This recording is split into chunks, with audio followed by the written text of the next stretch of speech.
Hi, I'm James Schellinglaw, and I'm with Gloria Bohan, who's President and CEO of Omega World Travel and Cruise.com. We're aboard the Star Legend, and Gloria is the godmother to this ship. And this time we want to talk a little bit about Gloria's business and how she's developed it and what the outlook is for the future. And this is Insider Travel Report.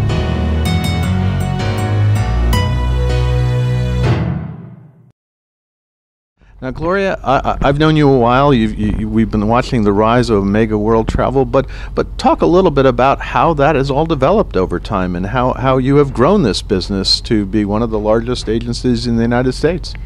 Oh, thank you for saying all that. It's gone very fast. It's 45 years that we just celebrated. A quick 45 years. It has been a quick, but when I go back, I see all the changes that we've been through, and it's been exciting. So I got into the business only because I had a great honeymoon and wedding reception aboard the QE2 in 1970. Not a bad way to start. It was a great way to start. It was just a fairy tale kind of wedding. I got married in St. Pat's in New York, St. Patrick's Cathedral. Went off snowing in December 12th, 1970. Oh, it was so long ago. And went on as a bride. And so I was just given so much attention. I had a little tiny cabin and all this, but we were upgraded to a beautiful suite because I was a bride on one condition, that I would put my gown on again. Oh my God, in the middle of the cruise. Middle of the cruise, so that they could take some pictures and do a little story for the newsletter. Anyway, that started it all, so it was like really a fun way to start. Thinking about maybe getting involved in travel, because first wedding anniversary, I went back on the ship. I wasn't so lucky that second time because unlike the first, when I was upgraded to a suite as a bride, this time I stayed in my little inside cabin, upper lower. Well, we can't always be in the nice suite, right? But there were these great travel agents on board who I resented terribly because they were in the suites and very loud but having so much fun. So I thought, I said to my husband, "Who are these terrible people?" He said, "Well, if you can't beat them, then you should join them," yeah. Kind of thing. So I was a teacher at the time. And I thought, well, that's a pretty good idea. So I guess you could say that this career was started on a passion and a love for this industry, which was very challenging and exciting. Now, how did you start? What was the first agency you started, and what did you really focus on? So I really started down in Fredericksburg, Virginia, which is a very, very small town at the time, 20 million people. And what did I focus on? Anything and everything. But so you were full service, right? I was full service, but I did start out with the idea of cruising because that's what I knew. I hadn't actually traveled that much around the world. So cruising is what I started to do, and I found some senior communities that would be perfect for cruising. And just at that time, the cruise industry was just starting to open up to fun travel, not the more formal travel that you had on ocean liners and so forth. So you had some of the Carnival ships and the NCL, the Greek line, and they were going out of Norfolk and Baltimore. I was in Virginia, so I used to do bus trips down to Norfolk and put together senior groups, and we had a lot of fun. Gave me a lot of publicity, but I realized that I needed to pay my manager, which I needed to get a manager because I had no experience, for being able to do airline tickets and getting what you call ARC. Yeah. So you're getting into airline tickets suddenly, right? Oh, yeah. So that was the major thing. I used to just run around to beauty salons, little companies in that area, and see if I could deliver tickets to them. So I'd go and leave brochures, beautiful brochures. I just did that kind of thing. I had a little tiny office. My husband was getting into real estate. So it's funny, with businesses, you look for good, loyal clientele. And I had a lot of people who would call me a little further north from another area, closer to Washington, and want travel services. And I thought, well, this is very interesting. And then some of the representatives from the airlines and cruise companies said, why don't you try to open a little further north, closer to Washington? So over about a 4-year period in the 70s, still writing tickets, still doing cruises, Right. but writing tickets the old-fashioned The way. old-fashioned way. Yeah, we didn't have computers.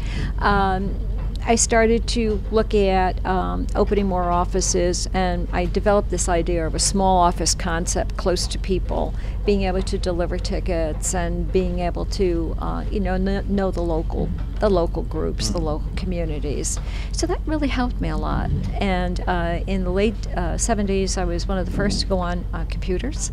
So in 1970, Hard to believe, technology is advancing so much, right? technology has driven the company. It's really part of the major part of the history of the company, along with groups and charters. So the computer thing really worked out for me, and then we went into a great back office system that coordinated with the reservation system. So I was able to do really good reporting, and so developed a lot more business travel. So Yeah, well, that was your in corporate, and then you did government travel as well, right? yeah, so with the government travel and the corporate, the government 1981-82, they decided, well, we've been dealing directly with the airlines and not necessarily getting the greatest service. So let's put out a bid, and the General Accountability Office put out a test program to see how well private industry could actually handle official government travel, because they also wanted to have their travelers, the government travelers, participate in some of the great services. So suddenly we were in government buildings. We were bringing our computers in and actually, giving people airline seat assignments, all the perks and things that the regular corporate accounts were starting to enjoy. But you're talking about a really early time of business travel, 82, 83, 84. Meanwhile, what was happening in the economy was that there was starting to be a lot more of the businesses starting conglomerates or buying other businesses. So we were finding that some really big companies were asking us to locate in places like Texas and go off to other locations on the West Coast. So suddenly I was just constantly getting more and more ARC approvals to open more offices. And Shows all these satellite locations, right? satellite locations, and talking about satellite ticket printers. I must have had over 300 satellite ticket printers at one time, and a lot of offices, over 200 offices in key locations. Usually I would locate in a highly visible building, a very nice building, downstairs next to a bank or a FedEx office, and that gave me a lot of good marketing. So all through the 80s, it was just a series of developing more offices and opening. Early 90s, of course, PCs came around, so there was a lot more creativity you could do with computers. We had the big GDSs and everyone else coming in. Yeah, and we actually started a voice recognition system with a company up in Boston. So now voice recognition. I know, all the rage. Yeah, it was kind of like fun to do that, but there was always this little issue about sound, and wasn't a perfect situation. Right. But again, technology has driven us, and of course, many of our corporate accounts were pretty happy with a lot of the savings we were able to put together for them with the reporting and good supplier contracts. Right. And then one company in Virginia, Cable and Wireless US, which was really a British connected to the UK company, asked us to go abroad, and could we save money for them in England, because they were spending lavishly in London and spending too many weekends in Paris for so-called meetings. I know. Well, that's important too. But yeah, that is important. So we said yes, and that was really when we opened a UK office, and right now we have about 25, 30 people in the UK. It's our international headquarters. So that's been a great thing, and we were also one of the first to start starters of a consortium. In the old days, in the late 70s, it was called Travel Trust International, which emerged over time and became what's now known as Radius. And then by the mid '95, yeah, when the commission cuts came in, commission cuts came, internet a lot of talk about it. So we made sure we went out and bought as many domain names as we possibly could. Had well over 2,000. I still do. And that's how you got cruise.com? I actually bought cruise.com. Yeah. Not a bad name. It was a great name, and we were we didn't know if we should spend that much money for it. It was under 20,000. I won't tell you the exact number, but it was definitely under 20. It's worth a little more now. I know. Yeah. So we said, at that time, the idea was, okay, we have to be players in the internet. We cannot say the internet's not for us. We have to definitely do that. But many of our colleagues were concentrating on air travel, creative ways to do air, user-friendly systems or platforms, and a lot were doing hotel negotiations. And we said, what do we really love after all these years? Oh, well, what you began with, right? What I began with, cruises. So we said, okay, if we're going to be on the internet, we have to have a cruise engine and a booking engine. And there wasn't any.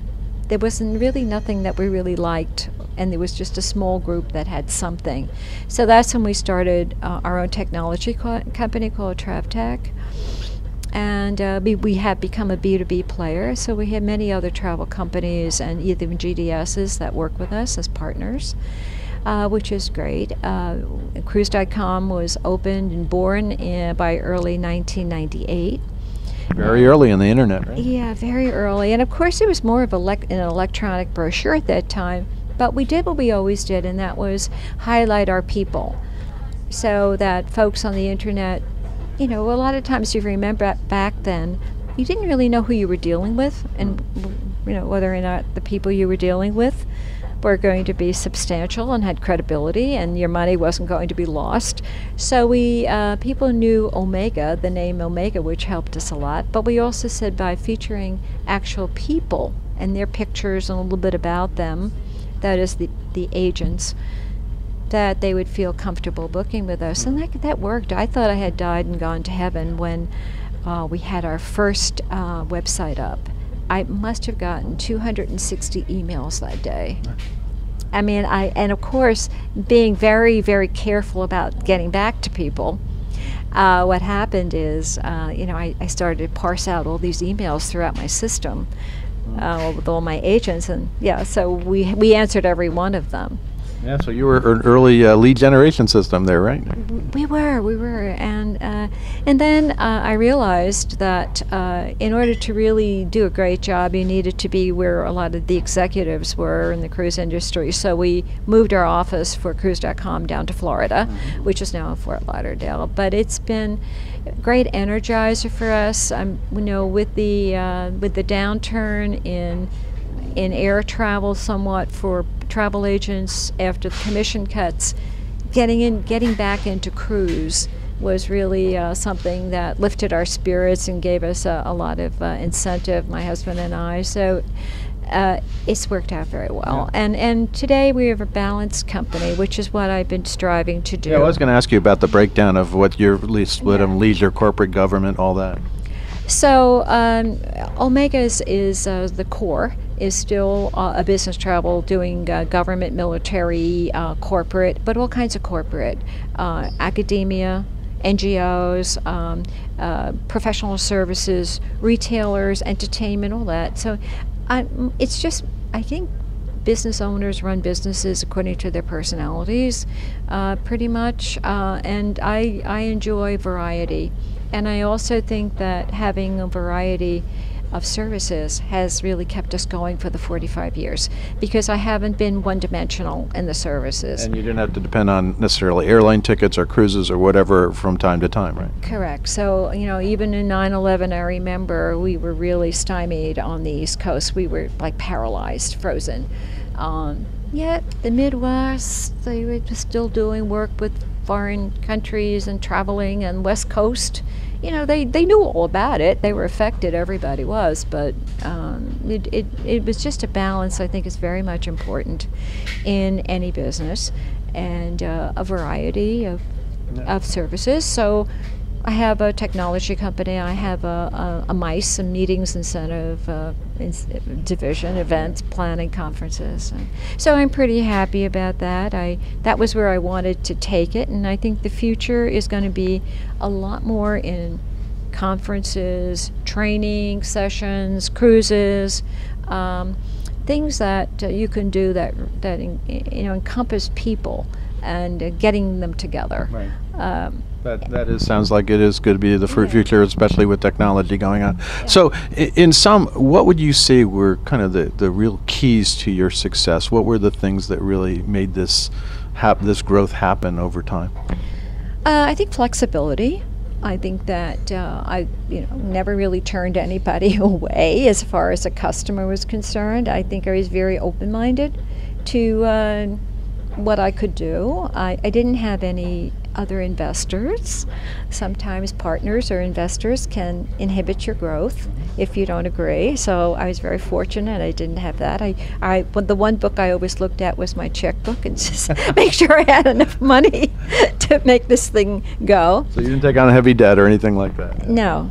No, I was very fortunate. I didn't do that. I think, again, embracing technology, the new, always looking for the new, trying to stay ahead of the curve kind of thing. Very important. Like, make sure you come out with a really good mobile app for cruises, for example. Make sure you're one of the first that does it. So it's that kind of thing that I look for. So I'm trying to keep that entrepreneurial spirit going within my company, and that's really what I think is one of the strengths of our country, and I like seeing it. I start a little foundation that promotes that kind of thinking, and I think it's one thing I always talk about to my staff is we must have a positive attitude. And sometimes people say, what are you going to talk about with a positive attitude? I said it has to be positive. It can't be negative. It has to be can-do. And, you have to reach out to people. You really do. I think the flexibility of moving around, not staying in one place, really helped me. I didn't just stay in one location. Right. And while I was kind of frightened about opening in some areas of the country, I wasn't sure what it would be like. The fact that I did it was also a great learning experience because I found out how business is done a little differently in Dallas, Texas, and Houston as opposed to Boston and so forth. You see similarities, but you see different ideas that come out of people from different backgrounds. And you also have a different client base too, right? Absolutely. I mean, the Midwest was just terrific for us, and started to do Harley Davidson rallies, and I wasn't just doing business. I want to see you at a Harley Davidson rally. Well, you should go to one. I mean, they're really fun. So they talk about you get sort of turned on by the people you meet and the energy that they give you, that you get from them. And certainly with them, it's been a lot of fun doing that. And so a variety. And then here we are in Windsor. You have a whole other client base, right? A whole other client base of very interesting people. So you never stop being intrigued by what you learn from people when you travel. But also it gives you pause to understand the world better. And I guess I don't mean to preach about it, but I think that those of us who have been able to travel like this, and you certainly have too all the time, all these years, it can be a very humbling experience as well as a very rewarding experience. And you think that we do it the best, we may, but also other people know how to make things happen for themselves, and also where we could help, and be maybe good ambassadors or whatever. But the travel industry, despite a lot of political tensions, we still keep things going and relations going in countries where sometimes the politicians or governments say that they're not talking to one another, but we somehow are still there. I found that too. Do you find that? Yeah. Mm-hmm. Yeah. So I don't know if I've answered your question, but yeah, no, very much so. That's everything. It's everything, and that's why people say, "When am I going to retire?"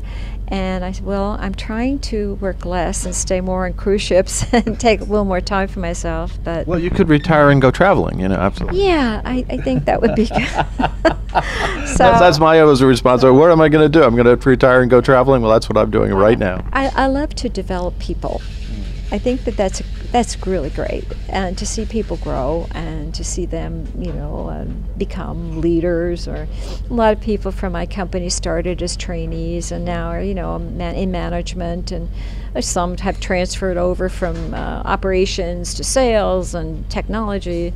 So that again is I think what keeps companies strong is that kind of opportunity that you can create. So I think that it's the opportunity thing that also kept a lot of people with me and didn't leave.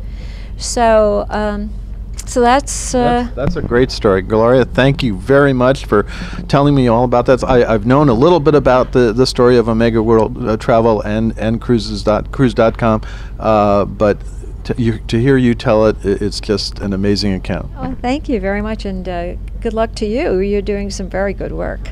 Well, thank you very much, and we're here from aboard the Star Legend, your ship. Absolutely, and I love her, and I want to kiss her and hug her and be on her forever. Well, we could. We'll sign up for the next cruise. So I'm James Schillinglaw, and this is Insider Travel Report.